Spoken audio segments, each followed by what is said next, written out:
დიდებდით 2011 წლის 21 მაისს. 20 ძაღლი რო ყავს ერთ ოთახიან ბინა. აგე პირდაპირ არის. არაფერი. მოქალაქეები არიან მზად რომ ეგზაშვით. მობრძანდი, კაი არა. მობრძანდი მაგრამ. ის რო მე აი ამ ხალხის დამსახურდა.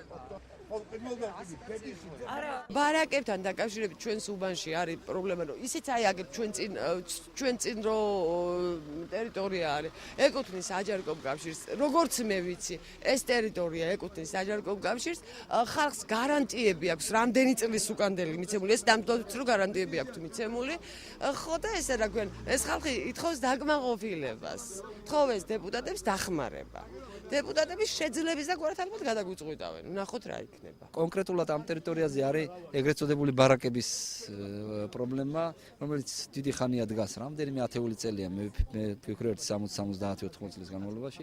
ბარაკების პრობლემის ყველაზე უებარი წამალი ეს არის ინვესტიციები, ეს არის ინვესტორი პირდაპირ მოლაპარაკება მოქალაქეებსა და ასე ვთქვათ ამ ინვესტორებს შორის. დღევანდელი ხელისუფლება ამ ბარაკებიდან ხალხს არ ყრის გარეთ, როგორც უწინ ხდებოდა, ცივილური ფორმით შესაძლებელია კარგი ინვესტორების მოძებნა, კარგი პირობების ჩადება ისე რომ მობინადრეც კმაყოფილი დარჩეს და ინვესტორიც რომელიც აპირებს მოგებას.